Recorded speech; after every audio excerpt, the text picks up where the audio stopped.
నమస్తే. నేను మీ కుప్ప పద్మిని. ఇన్నాళ్ళు మీ సపోర్ట్‌ని నాకందిస్తూ, మీ ప్రేమని నాకందిస్తున్న ప్రతి ఒక్కరికి కృతజ్ఞతలు. ఇప్పుడు చూడబోతున్న ఈ వీడియో కూడా ఖచ్చితంగా మీకు ఉపయోగపడుతుంది. లైక్, షేర్ అండ్ సబ్స్క్రైబ్ చేసి మీ ఇష్టాన్ని, అలాగే మీ సపోర్ట్‌ని నాకందించండి. అలాగే ఈ వీడియో పట్ల మీ అభిప్రాయాన్ని కామెంట్ సెక్షన్‌లో కామెంట్ చేసి నాకు తెలియజేయండి. నమస్తే. నమస్తే. Welcome to our channel. నేను కుప్ప పద్మిని. ప్రస్తుతం మనతో పాటు ప్రముఖ ఆధ్యాత్మికవేత్త, ప్రముఖ ఆస్ట్రాలజర్ అండ్ న్యూమరాలజిస్ట్ శ్రీమతి తనిష్క గారు మనతో పాటు ఉన్నారు. మాట్లాడదాం. మేడం నమస్తే మేడం. నమస్తే అమ్మా. తనిష్క గారు, కోర్టు కేసులు అనేవి డెఫినెట్ గా చాలా చాలా ఇబ్బంది పెడుతూ ఉంటాయి. అవును. చాలా చాలా కాలం సాగుతూ ఉంటాయి. అది సివిల్ అయినా అవ్వచ్చు, క్రిమినల్ కేసెస్ అయినా అవ్వచ్చు. డెఫినెట్ గా చాలా సాగుతూ సాగుతూ ఉంటాయి. చాలా దానికి సంబంధించి బోల్డంత డబ్బు ఖర్చు చేయాల్సి ఉంటుంది. అవును. అది mental stress. End of the day కోర్టుకి వెళ్ళటాలు ఇవన్నీ అవును. మిడిల్ క్లాస్ వాళ్ళకి డైజెస్ట్ అయ్యేటటువంటి అంశాలు కాదు. అవును. మరి వీటి నుంచి బయటపడాలి అని అంటే ఎట్లాంటి రెమెడీస్ ఏమైనా ఉన్నాయా చెప్తారా? ఓకే అమ్మా. యాక్చువల్ గా ఒక జాతకానికి కేసు అంటే ఎలాంటి కేసు వస్తుంది అనేది ఫస్ట్ జాతకంలో చూస్తాం. జాతకంలో తెలుస్తుంది. జాతకంలో తెలుస్తుంది. ఇప్పుడు ఒకరు యాక్చువల్ గా యాక్సిడెంట్ కేసు విషయం ఉంటుంది. అది అవును. జాతక పరంగా వాళ్ళకి థర్డ్ లార్డ్, తర్వాత శుక్రుడు, శని దీనికి కారగడైతారు. నెక్స్ట్ వచ్చి 8th హౌస్ లో అస్తమించి ఉండు ఆ దశ నడుస్తున్నప్పుడు వాళ్ళకి వస్తుంది యాక్సిడెంట్ కేసు. నెక్స్ట్ వీళ్ళు వచ్చి ఏంటంటే ఫ్యామిలీ పరంగా ఇప్పుడు హస్బెండ్ వైఫ్ గొడవలు, డివోర్స్ కేసు అంటే సెకండ్ తర్వాత శుక్రుడు అంటే లగ్నంకి సెకండ్ లాడు, తర్వాత శుక్రుడు, ఈ 2 గ్రహాలు కలిసి 8th లో ఉన్నప్పుడు లేదు దానికి సంబంధించిన దశ వచ్చినప్పుడు అప్పుడు వాళ్ళకి ఫ్యామిలీ విషయం గురించి డివోర్స్ కేసు నుంచి వెళ్తారు. అయితే ఇంకొక విషయం మనం చూడాలి.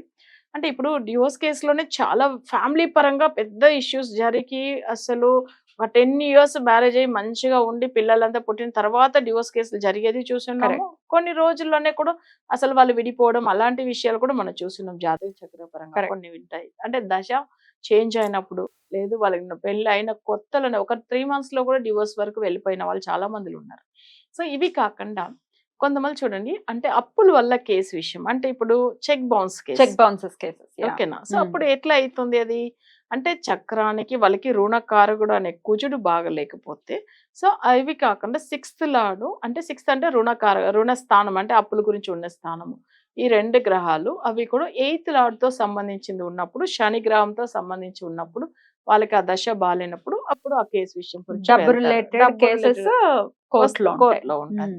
ఇంకో విషయం చూడండి, బిజినెస్ లో ఒకరు బిజినెస్ మంచిగా చేస్తూ ఉంటారు, వాళ్ళ ప్రోడక్ట్ బాగలేకపోతే సో వాళ్ళ దాని మీద కేసు జరుగుతుంది.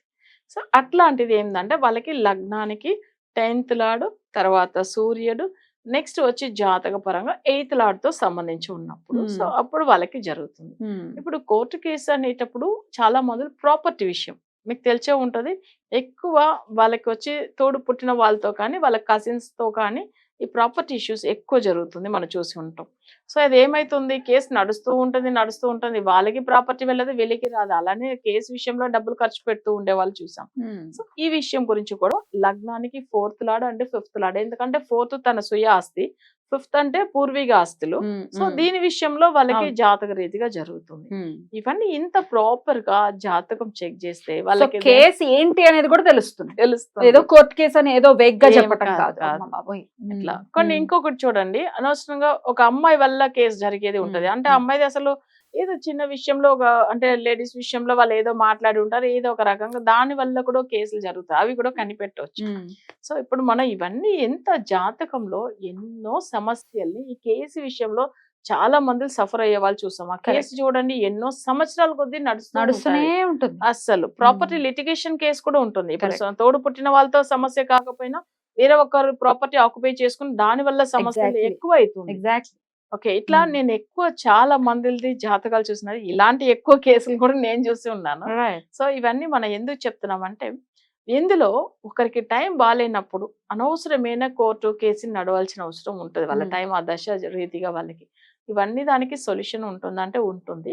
కానీ మనం ఎప్పుడు కానీ వాళ్ళ జాతక పరంగా ప్రాపర్ గా వెళ్తే 100% రిజల్ట్ ఉంటుంది. ఎందుకంటే కేసు నంబర్ ఏంది, ఏ ఇయర్ కేసు, నంబర్ పరంగా కూడా అవి చూస్తాం. అంటే న్యూమరాలజీ జాతకానికి లింక్ ఉంటుంది. ఎందుకంటే మాక్సిమం చూడండి ఇప్పుడు వాళ్ళకి శని పవర్ లో ఉంది అనుకోండి, ఆ case number 17 2022 year case, but ఇక్కడ వచ్చేస్తుంది ఆ 17 కేసు నంబర్ 17. సో వీళ్ళ ఫైల్ నెంబర్ 8 వచ్చేస్తుంది అక్కడ. సో మనం దాన్ని పెట్టి కూడా కనిపెట్టవచ్చు. వాళ్ళకి ఏంటంటే నెగిటివ్ ఎఫెక్ట్ అక్కడ ఉంటే అంత తొందరగా ఆ కేసు అసలు క్లియర్ కాదు. అది కంటిన్యూగా అసలు ప్రొలాంగ్ అవుతా ఉంటుంది. ఎన్ని రోజులైనా ఎన్ని సంవత్సరాలైనా. అయితే మీ దగ్గరకు వచ్చిన క్లయింట్స్ కి మీరు ఈ పర్టికులర్ గా ఈ కేసెస్ కి సంబంధించి ఇచ్చిన రెమెడీస్ ఎన్నాళ్ళలో పనిచేయడం మొదలు పెట్టారు? ఇప్పుడు ఒకతను ఇంత ముందుగా కూడా వైజాగ్ దగ్గర, సో వాళ్ళు ఏంటంటే వాళ్ళకి వచ్చి ఆల్రెడీ అంటే ఒక అమ్మాయి కేసు పెట్టింది. తనకి ఏంటంటే వాళ్ళ వైఫే, బట్ అయితే ఆ విషయంలో ఏమైంది, చాలా ప్రాబ్లమ్స్ తను ఫేస్ చేశాడు. అసలు చెప్పాలంటే ఒకటి డివోర్స్ ఇచ్చినా పర్వాలేదు, సో మెయింటెనెన్స్ విషయం డబ్బులు అన్నీ ఓకే, కానీ కూడా మళ్ళీ ఆమె చాలా గొడవ పెడుతుంది. బట్ డివోర్స్ అంత తొందరగా ఇవ్వట్లేదు. జైల్లో కూర్చోబెట్టిందా? అయితే నేనేం చేశాను అంటే తనకు అసలు ఇంత సఫర్ అయ్యి తను నాకు లైఫే లేకపోయినా పర్వాలేదు మేడం, నాకు అసలు వద్దు, ఇంత ఘోరంగా నేను బాధపడుతున్నా, అసలు నాకు అసలు అమ్మాయి వద్దు, కానీ నేను అసలు డివోర్స్ తీసుకుని బయట రావాలని చూసాను, కానీ డివోర్స్ కూడా ఇవ్వట్లేదు. ఈ అబ్బాయి తప్పేం లేదు, అసలు తప్పేం లేదు. సరే ఇవన్నీ మనం చూస్తే ఆ కేసు విషయంది సాల్వ్ చేసినాం. ఎట్లానంటే తన జాతక పరంగా తనకి అసలు మ్యారిటల్ లైఫ్ లో చాలా సమస్యలు వచ్చింది. సో ఈ విషయం సాల్వ్ చేసినాం. ఇంకొకరిది కూడా ఏంటంటే ఇట్లా ఫైనాన్షియల్ విషయంలో వాళ్ళకి ఏమైతుందంటే రావాల్సిన పేమెంట్ రాక అసలు వీళ్ళు కేసు పెట్టారు, ఆ డబ్బులు రాలేదని, మళ్ళీ దాని గురించి ఆ కేసు విషయంలో వీళ్ళు గెలవడానికి సో అట్లా చేపించినాం. సో ఇవి లేకుండా ఇంకొకటి ఏంటంటే ఒకరు ప్రాపర్టీ ఆక్యుపై చేసుకున్నారని చెప్పి అది వచ్చి ఏంటంటే మనం వచ్చి వైజాగ్ సైడే, బట్ అక్కడ అన్నవరం దగ్గర. సో అక్కడ ఏమైందంటే తను కూడా ఏమైందంటే అసలు ప్రాపర్టీ విషయంలో కేసు జరుగుతున్నది. అది కూడా ఎట్లానంటే ఆ ప్రాపర్టీ వేరే వీళ్ళదే, యాక్చువల్ గా వాళ్ళ ఫాదరు 2 పిల్లలు రాసి పెట్టారు, కానీ ఇతనిది కాకుండా వాళ్ళ కజిన్ అతను ఏం చేస్తాడంటే పక్కకున్న ప్రాపర్టీ వీళ్ళు ఆక్యుపై చేసుకున్నారు. అంటే పక్క ల్యాండ్ కాబట్టి అసలు తన పేరు మీద వచ్చింది అవి అని చెప్పి మళ్ళీ దానికి మనం అసలు రెమెడీస్ ఇచ్చాము, సాల్వ్ అయిపోయింది. ఎన్నాళ్ళు పడుతుంది మేడం మీరు ఇచ్చిన రెమెడీ?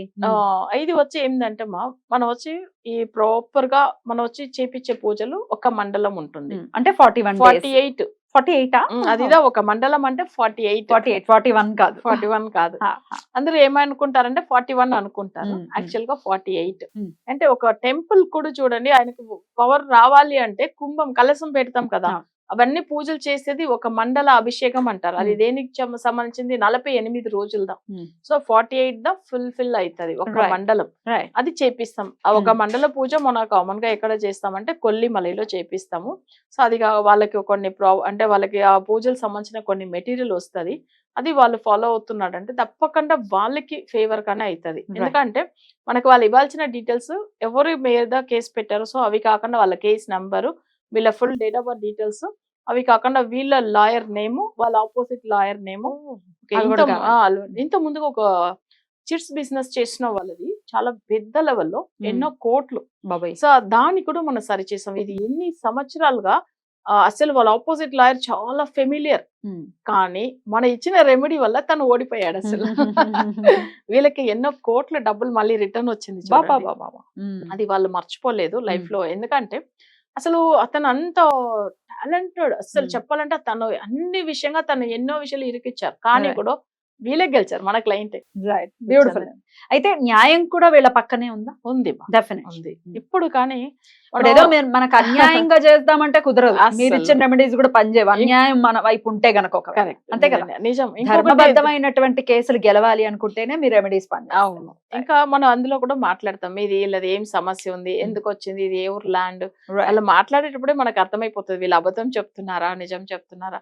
ఒకటే దేవుడి దగ్గర కూడా నేనేమంటా అంటే, సో న్యాయంగా ఉండే వాళ్ళకి మనం హెల్ప్ చేయాలి, మన అన్యాయానికి వెళ్ళకూడదు. అది ఎప్పుడున్నా అది ఒక పెద్ద పాపమే అవుతుంది కదా. సో మనం ఈ రోజు మనం మంచి అనుకుని మనం చేయడం కాదు. కొంతమంది చెప్తారు మా శత్రువులు అండి, వాళ్ళు అసలే ఉండనే కూడదు, వాళ్ళకి ఏదైనా చేయాలని. అలాంటి విషయాలు అసలు తీసుకురావద్దు అని చెప్తాను నేను. అట్లా అస్సలు మీరు అనుకోవద్దు, అలాంటి విషయాలు తీసుకునే రావద్దు అని. ఎందుకంటే మనం ఒకరికి మంచి చేయాలి, ఒకవేళ మీకు నెగిటివ్ జరిగిందా అది రిమూవ్ చేస్తాం, కానీ మళ్ళీ వేరే వాళ్ళకి హామ్ చేయడం అనేది అట్లా వద్దనే చెప్తాం. మన ధర్మం మనం పాటించాలి అంతే. సో ఈ కేసు విషయంలో కూడా మీరు చూడండి, వీళ్ళది ఫేవర్ గా ఏమేమి విషయాలు వీళ్ళు మాట్లాడతారు, సో ఆపోజిట్ వాళ్ళు కూడా ఉంటది, వాళ్ళంతలో వాళ్ళ న్యాయం ఉంటుంది, కానీ ఇక్కడ కరెక్ట్ జాతకంలో నిజంగానే వీళ్ళ సమస్యలు ఉన్నారా లేదని తెలిసిపోతే మనకి. చేసేటటువంటి రెమెడీస్ డెఫినెట్ గా పనిచేస్తాయి, కస్టమైజ్డ్ గానే చేయాలి. అవునమ్మా, అదో ఊరికే రెమెడీస్ చెప్పేయటం కాదు, ఏం లేదు. కానీ తమిళనాడులో మన ఒక టెంపుల్ ఒకటి ఉంది కాంచీపురంలో, అంటే వழக்கு అరుత ఈశ్వరర్. అట్లా అంటే వழக்கு అంటే కేసుని సాల్వ్ సాల్వ్ చేసే ఈశ్వరుడు. అట్లనే ఆయన ఆయన వழக்கறுத்த ఈశ్వరర్. వழக்கு వழకు అంటే రా వస్తుంది తమిళ. వழக்கு అరుత ఈశ్వరర్. ఓకే, మాత్రమే ఎవరైనా ఈశ్వరుడు లేకపోతే ప్రకృతి సహాయం అందించారు. రైట్ మేడం, చాలా బ్యూటిఫుల్ గా ఎక్స్ప్లెయిన్ చేశారు. ఒకవేళ తీవ్రమైన ఇట్లాంటి కోర్టు సమస్యలు ఉన్నాయి, బయటపడాలి అనుకుంటే ఒకసారి మేడం ని కూడా కాంటాక్ట్ చేయండి. Right madam, thank you so much. నమస్తే. నమస్తే.